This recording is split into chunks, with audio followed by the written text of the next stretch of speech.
Ça devait se passer vraisemblablement vers l'année 1998 ou 99. J'étais chez des amis qui avaient un très joli moulin qui dominait le fleuve qui s'appelle l'Hérault, c'était dans les Cévennes.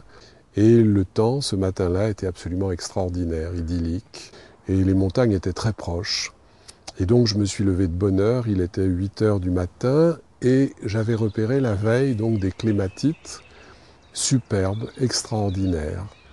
Et je suis allé préparer une essence mère de clématite, je suis allé couper ces fleurs blanches merveilleuses, j'ai pris une eau de source proche qui jaillissait, et donc j'ai coupé les fleurs, je les ai mises à la surface du bol, et puis au bout de 2 heures, au lieu d'un soleil parfait et d'un bleu exceptionnel, eh bien des nuages commençaient à ramper, insidieusement je dirais, donc vers ce bol.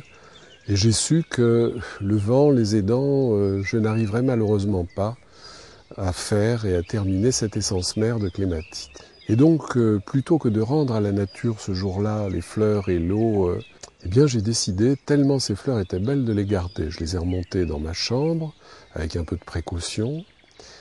Et puis je suis parti vivre ma journée de vacances, en quelque sorte, en étant un petit peu désolé, mais je me suis dit, bon, ce sera pour demain, c'est pas grave, en espérant qu'on ait un soleil parfait et un ciel bleu sans nuages. Et puis le soir, quand je suis rentré, il y avait un parfum absolument extraordinaire, envoûtant, à la limite entêtant. Et il était très proche du chèvrefeuille, mais avec des notes encore très différentes. Et lorsque je suis allé vers la fenêtre de ma chambre, pour sentir un peu plus encore donc ce parfum floral, eh bien il a diminué d'intensité. Alors j'étais surpris, je me suis retourné, et j'ai vu mon bol de clématite que j'avais posé le matin sur ma table de chevet. Et là, en m'approchant donc de ce bol, je me suis brusquement rendu compte du parfum extraordinaire que ces fleurs dégageaient par leur macération. Et là, pour la première fois, j'ai dû penser que ce serait merveilleux de pouvoir apporter à la fois aux gens qui aiment les fleurs de Bach pour leurs effets, pour leurs bienfaits, leur parfum, et de mélanger donc les effets des parfums des fleurs de Bach aux bienfaits des fleurs de Bach.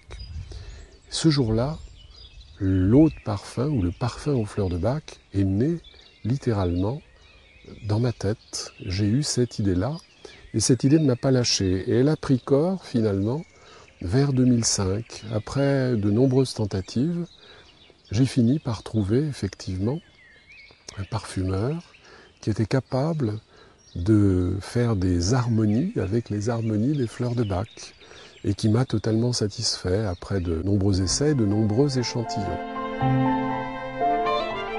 Nous avons aujourd'hui 2 eaux de parfum, l'une qui s'appelle Présence, l'autre qui s'appelle Vivacité. Comme le public a fait un accueil très très favorable à ces eaux de parfum, nous avons décidé de créer une gamme très courte de produits qui vont avec, et qui sont parfumés, bien entendu, avec ces parfums.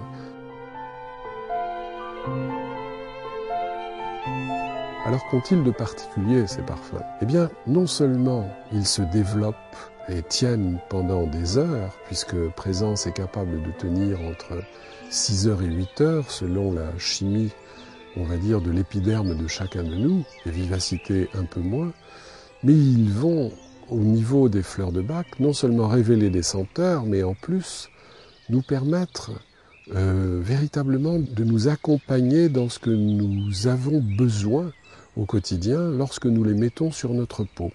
Et ce sont des produits uniques. Ce sont bien entendu les premiers parfums au monde élaborés avec des fleurs de Bach, mais ce sont des parfums qui sont bienveillants pour le corps et pour l'esprit.